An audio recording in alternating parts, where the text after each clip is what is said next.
Hello, and welcome to another Scarlet and Violet Underused Tournament Replay Analysis. I'm your host, Typhoon Carter. Today I have round 4 of the Drewvitational. I'm in winner's bracket. I'm playing against Floss. Floss is a very solid player. And here we have a pretty rough matchup on my end, and this is a team composition I've actually seen before. You might remember seeing this team comp that Floss has brought from my quarterfinal set against Danny, where I got clapped in game 3 by this after beating it in game 2, unfortunately. But on my side, I have Agility Gallade, I have Scarf Raptor, everybody knows that, Inkaton, Stealth Rock, Setter Utility Mon, Iron Jugless, another pivot. So Staraptor and Jugless got a nice pivot core here, and I also have Boots Shocks with spikes. I actually anticipated Floss to bring a much bulkier team, given I brought Rain last round, and I was thinking he might bring something fatter to try and deal with that, since this was the last round where Rain is legal for the Drewvitational, since Pelipper moved up to Overuse for the month of February. Anyways, let's just hop right into this. I really have Staraptor because I know his Frostlass has Focus Sash, U-turn, break that Sash, lays down Spikes. I go into Tinkaton here. I was actually anticipating a DD double to block the Shadow Sneak attempt, but here he stays in. Great play by Floss, and I get Curse Body. And this is just not great news for me, because this completely changes how the match goes. I can't lay down rocks, I can't use Gaoton Hammer, so I have to sell for knockoff. Like, even if I had Encore, I can't use it either, which is so annoying. Here he's able to get 2 Shell Smashes off, and you're probably thinking, don't you just lose on the spot? And did I say in most cases yes, but here not so much. For one reason, I tear into Ice because Floss here had to make a guess between liquidating me or Icicle Spearing. I went for the Icicle Spear, anticipating that I was gonna Terra Grass, but you know, this comes in handy. Shocks eats that up. A +3 Icicle Spear eats it up, and Sandy Shock salvages the game. Game goes on, and I get bamboozled by Psychic, whatever. I Dark Pulse, and here they bring out Oricorio, and this is where things are gonna get a little hairy here. This sequence is very, very rough. I double edge here, go into Oricorio. It goes down, but it's in range of Mimikyu, which can completely destroy whatever comes in. I actually go for Shadow Claw here because I didn't want to miss. I should have gone for Play Rough no matter what, but the thing was, like, if I missed the Play Rough, it's like, oh, I'm in a really bad position. But if I Shadow Claw, then like there's like a neutral outcome, I guess you could say. And you know, if the Oricorio stayed in and Revelation Dance me, then and I missed the Play Rough, and that would have been really awkward for me. So that's why I made that play. But you know, Floss recognized that. Here he has to sell for an Iron Head. I go for Dark Pulse, and Oricorio goes down. Now he goes to Hawlucha. This is another 50-50 for Floss, where he can either Acrobatics, or he could Close Combat. Close Combat has higher base power, it's base 120 versus Acrobatics is base 110. If he Acrobatics here and catches my Mimikyu, he's in a great spot, he wins the game. If he doesn't, and let's say Close Combat's, then you know, things get real awkward, to say the least, because Mimikyu can actually use Shadow Sneak. again, and you know, more 50-50s kind of thing. But the acrobatics, he needed the absolute highest roll possible to actually get this kill. And he gets a very high roll though. I think the highest he can get is like 62, 63, give or take. But Iron Jugulis here eats that up. And I land this Hurricane and it goes down. I go for Hurricane because I'm thinking no matter what I do here, I could use Mimikyu to take the disguise hit and then go from there. Not to mention, Floss doesn't actually know if my delay is agility or not. Because it could be Choice Scarf and then you'd be like, oh shoot, I'm boned. But, you know, I mean, I didn't say it was agility because it is a set I have ran before, but who knows if my future opponent's watching this, maybe I'll pull the Scarf Gallade, but running double Scarf seems kind of weird, but you know, it's Mons. There's enough freedom for creativity. And here it's basically game over. I somehow win despite having a really bad matchup, all things considered. Because honestly, Floss had everything he could have asked for to. He had multiple instances where he could have won the game. There were just several 50-50 calls where I was very fortunate enough to actually make the right reads, and he missed out on them. It was a missed opportunity for Floss, and honestly this was a pretty rough game. I think that sequence where I let the Sandy Shocks die and let it die to Indeedee, I probably could have gone hard Jug and then go Lynch fishing with Dark Pulses, because you know, Dark Pulse is a BS move. But enough rambling from me, let's just go into game 2.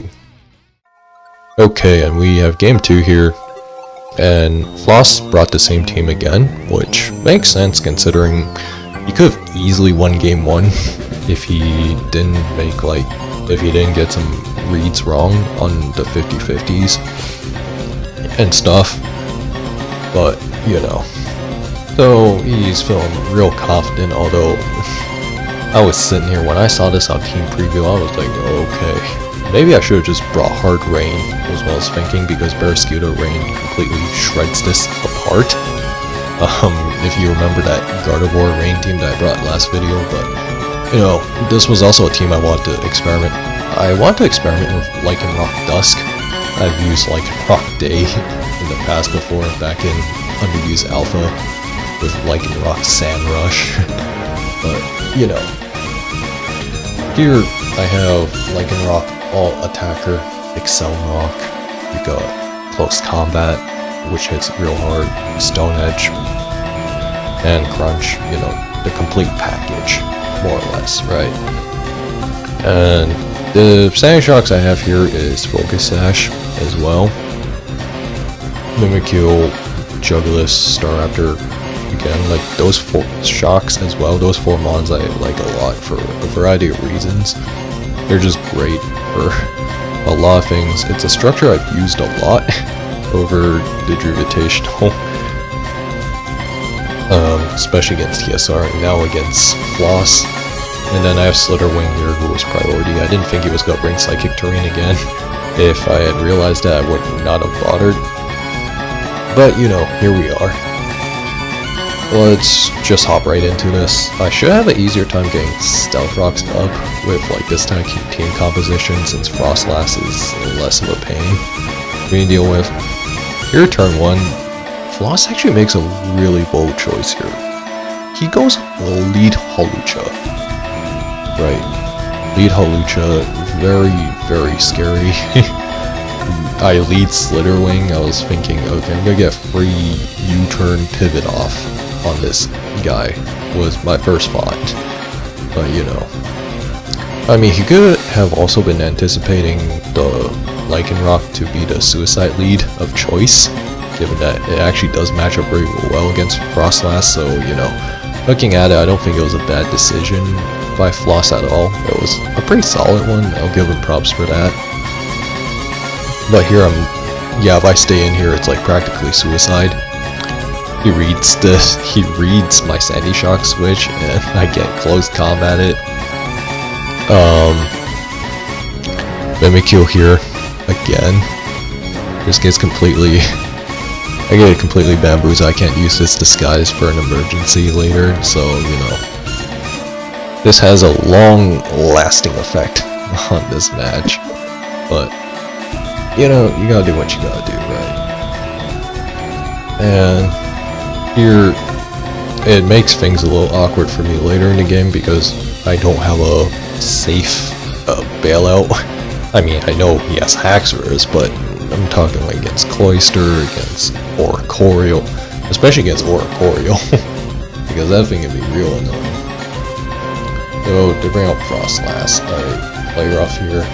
Don't know why I did that, but okay. We go in DD. Maybe they were anticipating a Destiny Bomb, or he thought I did. Makes a great call here. I go hard Jug, and here the Frostlass, Curse Bodies, whatever. I U-turn again. I was very surprised that U-turn did not kill Frostlass, so that had me in for a shock. He lays out 3 layers of spikes. I'm in a really bad spot. I U-turn out. I die anyways, which sucks, but hey, it happens. I think the completely optimal play for me there would have actually been to go into Iron Jugulis and then U-turn afterwards. So this was a mistake on my part, but here, you know, I got Raptor out. I go into Shocks, and he tries the Revelation Dance. I call it out, I get Stealth Rocks up.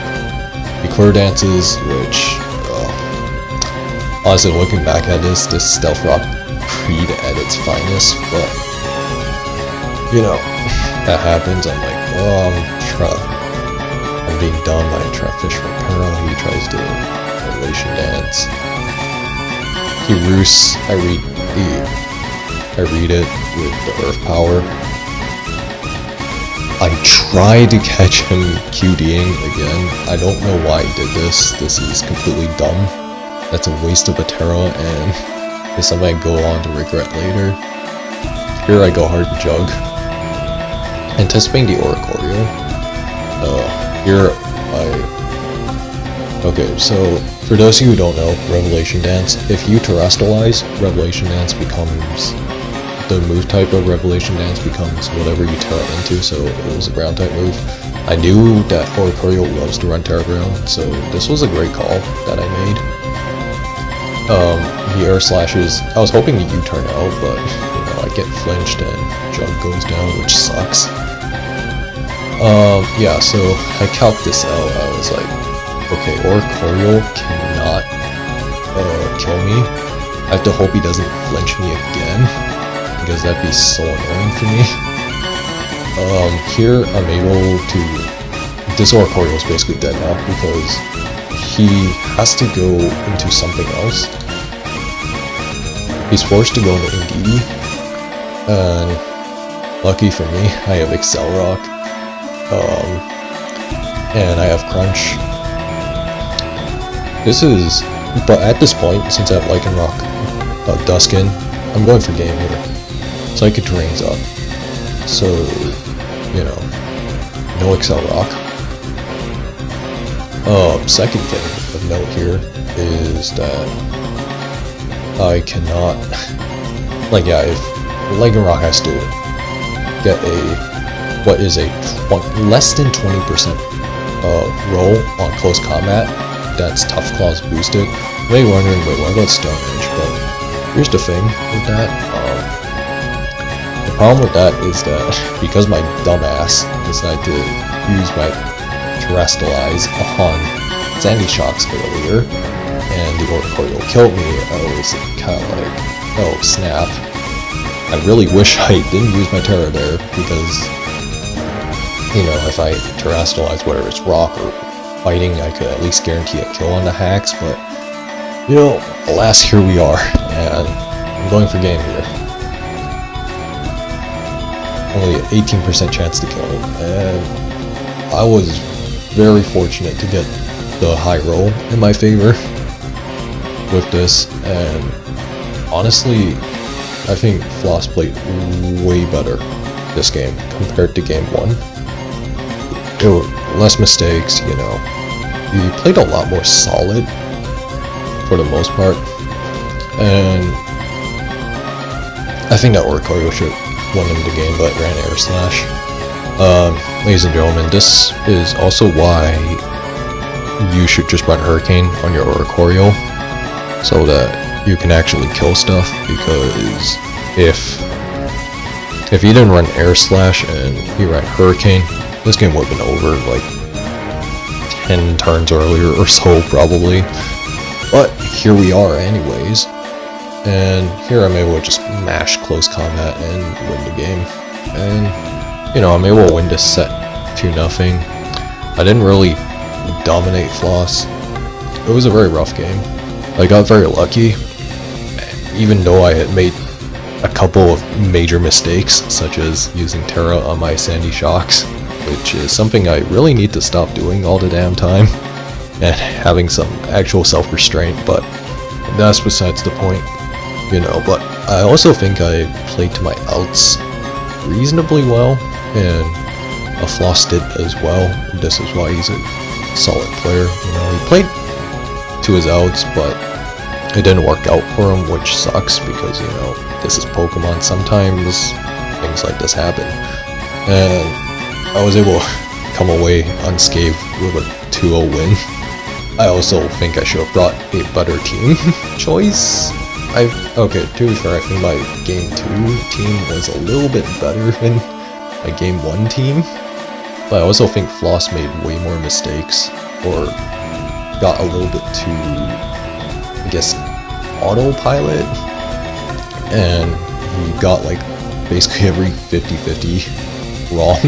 Which sucks, but you know, that happens sometimes, and I'll take what I can get. I will see you guys next time, whether it is for UU Masters or for Drewvitational. Who knows, maybe I'll even do some other different Pokemon content. We'll see. See you guys soon.